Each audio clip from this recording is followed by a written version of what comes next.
Beneath the headlines, behind the timelines, there is a story no one wants you to find.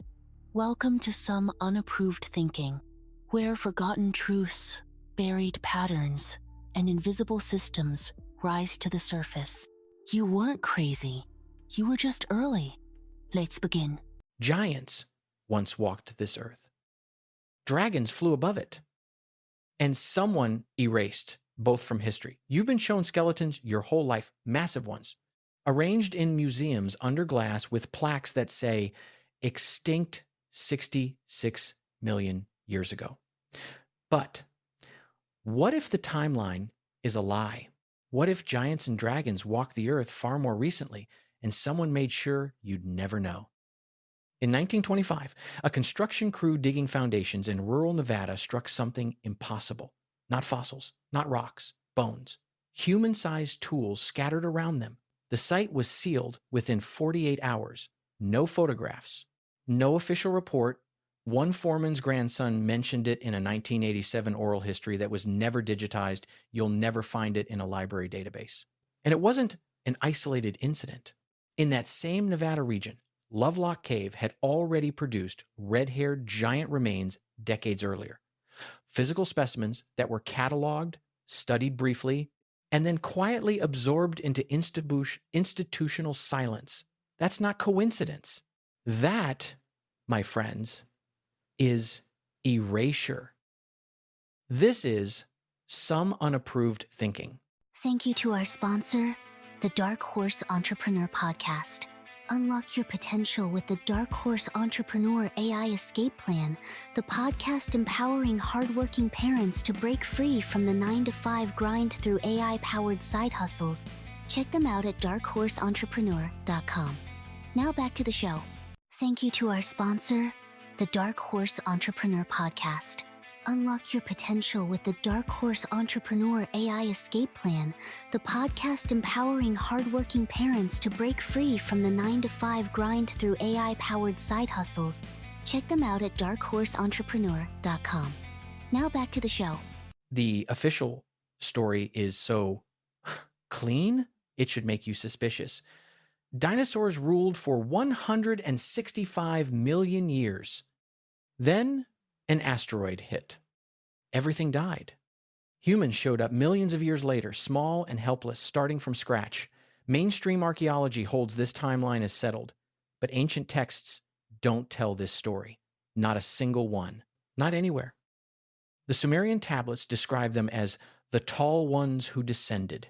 King Gilgamesh himself, recorded in those same tablets, was described as standing 18 feet tall, not a metaphor, a measurement, written by scribes who knew the difference. The Hindu epics, the Mahabharata and Rig Veda, contain detailed battle accounts against beings 10 times human height. The Bible isn't subtle about it. There were giants in the earth in those days. Genesis doesn't hedge. It states it as historical fact. The Nephilim, the Anakites, the Rephaim, Og of Bashan, whose iron bed measured 13.5 feet long, because you don't build a 13-foot bed as decoration. Goliath wasn't an anomaly. He was a remnant. And then there's the text they don't teach in Sunday school. The Book of Enoch.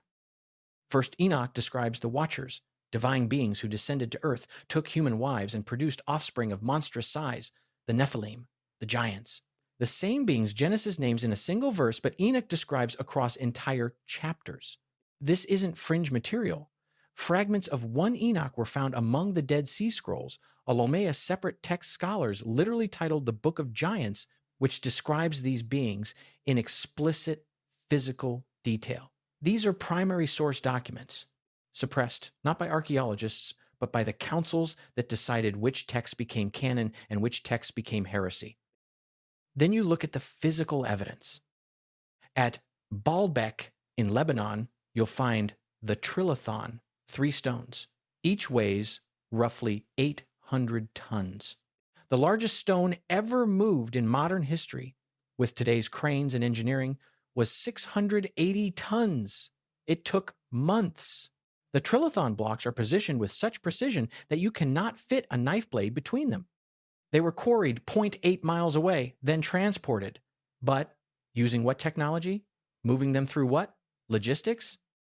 The official answer is, we don't know, but somehow ancient humans using ropes and wooden ramps managed it. That's not an answer. That's a refusal to ask the question. The pattern repeats. Puma Punku in Bolivia, Sacsayhuamán in Peru. The stones fit together in ways that defy gravity and defy understanding. The cutting is so precise it suggests tools we still do not have. Not tools ancient humans invented. Tools they inherited. Tools they stole from an older civilization, a taller civilization. And then there are the skeletons. Hundreds of them. In 1909, the Smithsonian Institution received reports of gigantic human remains discovered throughout the Ohio Valley, red-haired giants, some standing 9 feet tall, with unusual bone structure, double rows of teeth, which does not occur in normal human biology. The Smithsonian documented them. Then the documents vanished.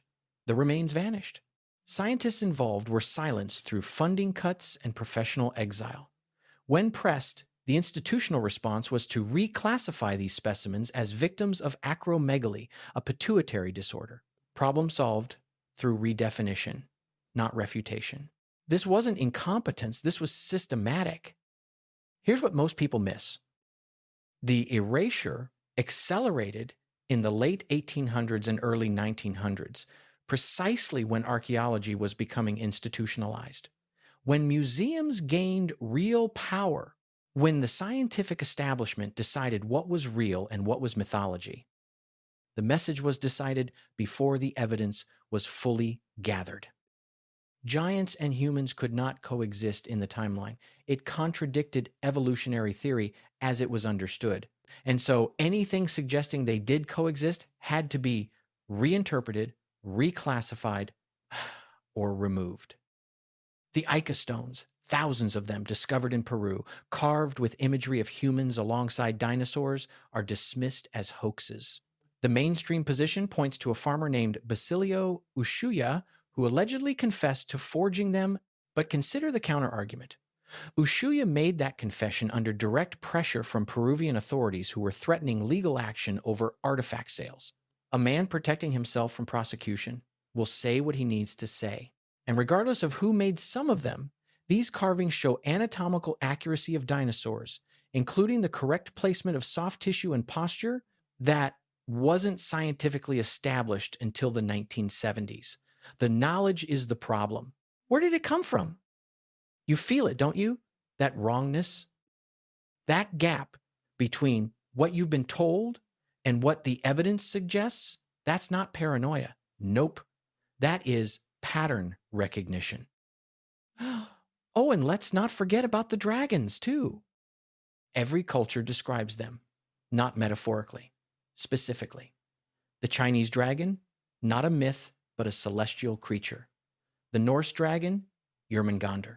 The Mesoamerican feathered serpent, Quetzalcoatl. The Australian aboriginal rainbow serpent, same description, across cultures with no contact, massive, intelligent, winged, fire-breathing, or venom-producing, long-lived, territorial. These aren't hallucinations. Hallucinations don't produce identical descriptions across continents. Paleontologists will tell you pterosaurs, flying reptiles, went extinct 66 million years ago. But the size of pterosaurs in the fossil record grew over time. The largest known fossil, Quetzalcoatlus, had a wingspan of 36 feet. But that's the largest fossil we've found, not the largest that existed. The gaps in the fossil record are massive. We've discovered perhaps 0.01% of all species that ever lived. The assumption that we've found the biggest example of every flying reptile is statistical fantasy. What if some survived? What if in isolated regions, mountain ranges, deep caves, volcanic areas with geothermal activity, small populations of these creatures persisted? What if humans didn't just coexist with them? What if we went to war? The flood myths make sense now. Every ancient culture documents a catastrophic deluge, Not a local flood, a global event. What triggers a global flood? Not rain, meteoric impact.